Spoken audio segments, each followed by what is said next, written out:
Sup, YouTubers? Your favorite cat is back. Tucker. I actually named him that two different reasons. Here, let's do Tucker's story. uh, how I got Tucker was, now you'll notice out of all my animals, now I have 2 cats and 1 dog. Lulu, Tucker, he was, like adopted. I'll tell you his story. Roscoe, he's the Pomchi. He was adopted. I'll tell you his story. Lulu, she's the only one that I intentionally, went out to, sought out somebody who was, giving away kittens, or I don't remember if they were selling them or giving them away. But I'll tell you her story too. But let's start with Tuck. Tuck Everlasting.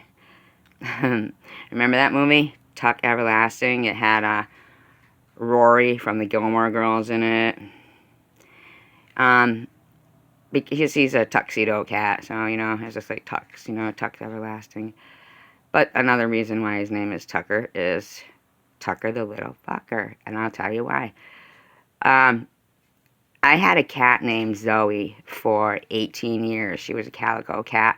And all cats do have their own personalities. All animals have their own personalities.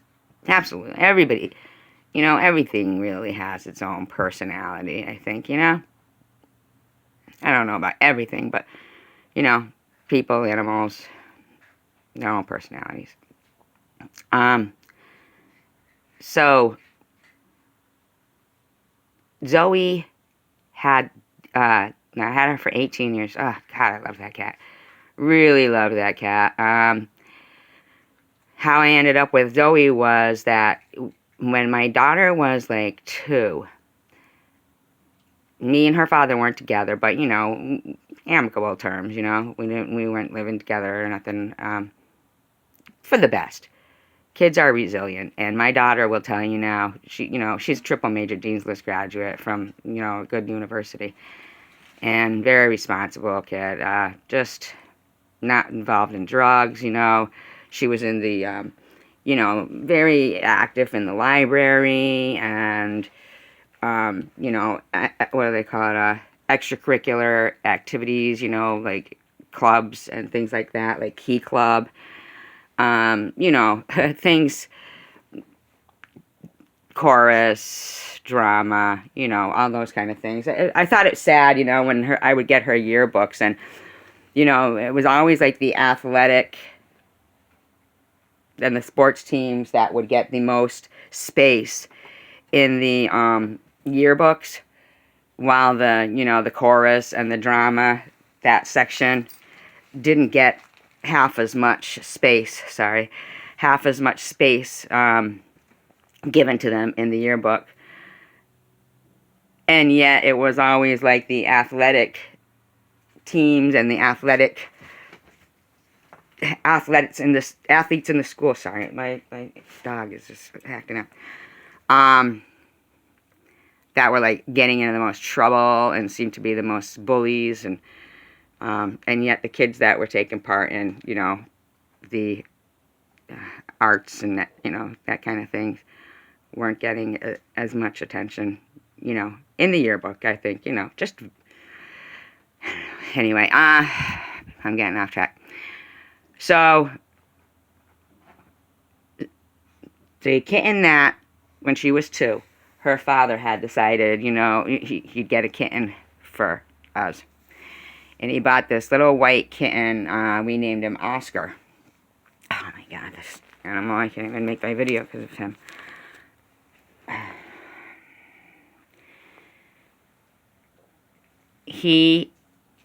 This particular kitten, I have pictures, was just like one of those kittens that constantly had his claws out. When you've got a 2-year-old, that's scary. And so, it had only been a couple of days that we had, Oscar. And one night, she was asleep, but I was laying watching TV on the couch.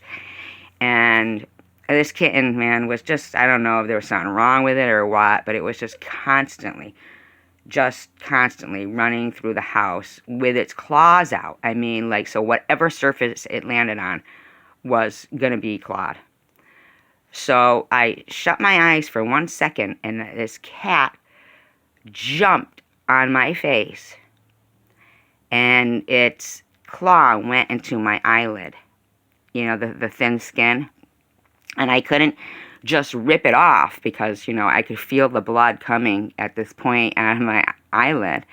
So I had to, like, kind of pry its claw off, and, you know, not its claw off the cat, but out of my eyelid. So all I could think of is, what if that had been my daughter? You know, he could have blinded her. She was only 2. So I went to work the next day, and there happened to be this girl there. It was a funny story. When she was introduced to me, the kid who introduced her to me called her Evil Lynn. So for the, you know, 6 months I was working with this girl, I'm calling her Evil Lynn, thinking that's really her name, but her name was Evelyn, not Evil Lynn.